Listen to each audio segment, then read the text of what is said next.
Yes, my dear friend, in this lesson we will learn about the DHT-11 module. With this module, which is very popular today, both temperature and humidity of the environment can be easily measured. In order to use the DHT-11 module, we need to add the library of this module to the Arduino IDE. The library name is DHT11.h library. The module has three different legs, so you can see here. Here we have three different legs on the DHT-11 module. These lines are 5 voltage, which is V, signal, which is S, and you can see here G and D, which is ground. Our 5 voltage line is connected to the 5 voltage pin line on our Arduino board. Our signal line is connected to the digital pin line on our Arduino board. In general, it's recommended to connect it to digital pin line 2. The GND line should be connected to one of the GND lines on the Arduino. Now that we have information about the lines of the module, let's switch to our connection and make an example of measuring both humidity and temperature in the environment using DHT-11. So now let's learn about connection diagram now.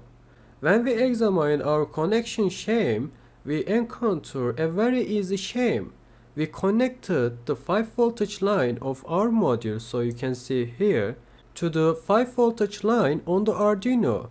The signal line, so here, to the digital pin line 2, so you can see here, and the ground line, so here, to the GND line on our Arduino board.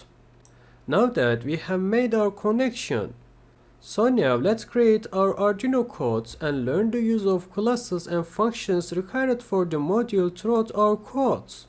When we examined our Arduino codes, we first included our library, which is necessary for us to use our module. Afterwards, we created a variable named DHT pin and assigned the digital pin line number 2. So here, our variable here represents the pin of the sensor. Afterwards, we called the DHT-11 class in our library, so you can see here, and created an object named DHT sensor. DHT-11 class, it allows us to use the humidity and temperature we want to measure in our sensor, the functions it creates for us. As we continued to analyze our codes, we started serial communication in order to get output on the serial monitor. So here, in our loop function, we created a variable named control and read our sensor, so you can see here.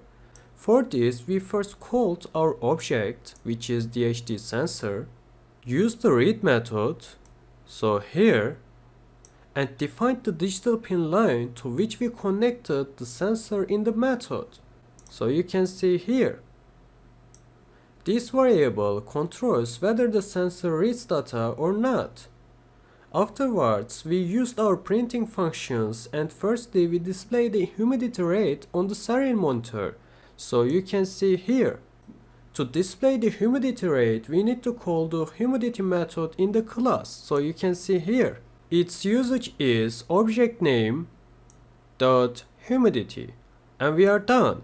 And we have also applied float conversion function to this because humidity rate is a float value.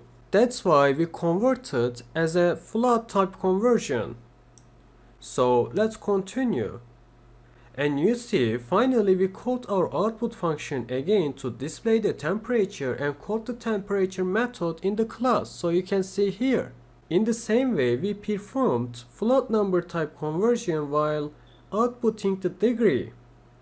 And also, we specified that the loop should repeat every half a second. Alright my dear friend, we are done. So now let's compile our codes. And you see we didn't get any error, and also let's upload our codes to the Arduino board. And you see we are done. So now let's test our code. So now let's open the serial monitor. And you can see here the humidity rate is equal to 65.00, and also the temperature in Adana is equal to 27.00. Alright my dear friends, in this lesson we learned how to use DHT-11 sensor with Arduino board. So now let's move on to our other lesson.